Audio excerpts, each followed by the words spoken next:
So you want to start by getting a navy blue long sleeve shirt and a pair of pants from a secondhand shop. The top only goes down to about my hips, so I'm going to need to make that a little longer because I want it to go down to a little above my knees. So I just took a second navy blue shirt, the same color, and cut off the bottom of it. And then the top, you just want to set that aside because we'll be using it later. So the piece that you just cut off, the bottom, you're just going to slide that over the bottom of the other shirt. So the one you just cut is inside out and the other one is right side out. And then you're just going to sew all along the bottom, all the way around, just sewing the two layers together.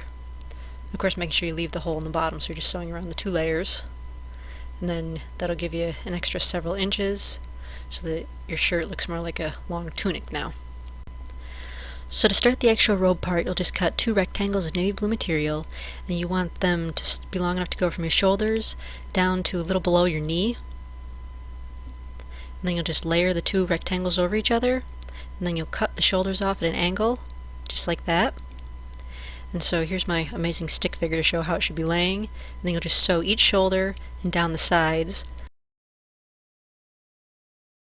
making sure that you leave the neck hole and both armholes and the bottom of the robe open. So then you'll cut straight up the center of the top layer once you've got them all sewn together. So in the small scale, you just go right up the center of the top layer. And once that's opened out, then you'll just cut the tops off at a slight angle and hem everything under. So then you'll have what kind of looks like an artist's smock.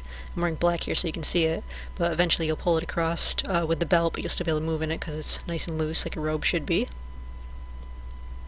So going back to the top of that other shirt that you threw out, you just want to cut off the sleeves and even them off so they're flat. And then you want them to go from your elbow down to your wrist.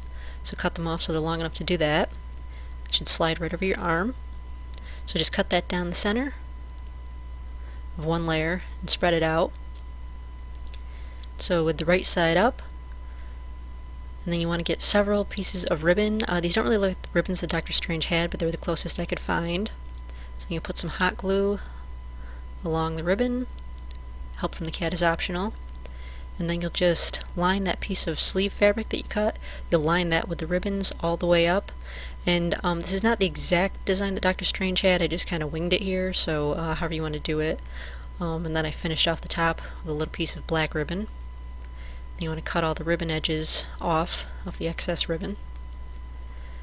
And then flip it over and cut several pieces of thick elastic and put some hot glue on one side of it. And you'll line those all the way up. And then you'll just fold it over, put some hot glue on the other side. And you don't want to put hot glue all the way across, just on the edges, so that way you'll have plenty of stretch. When you've got all those pieces of elastic glued on, it should slip right onto your arm. So for the long piece that goes all the way around the robe, the gathered piece, just cut a long rectangle with an angled edge on each side, hem all the way around it, and then you'll just gather it up and pin the gathers in place. Then just take some hot glue, and you'll hot glue on both sides of each gather, the top and the bottom, until you've got all the gathers hot glued in place. You just go all the way up that rectangle. And so here it is. You can barely see it, but it kind of swings when you move. And then while you're wearing it, you want to pin where the shoulders are so that you can sew on a snap on each shoulder. And you'll go through both the robe and the gathered piece, so the snap right through that. And then you'll sew the corresponding snap on the inside of the cape, and you'll go through that layer of pellon so that it wings out the way it's supposed to. And so then here is the robe with the cape.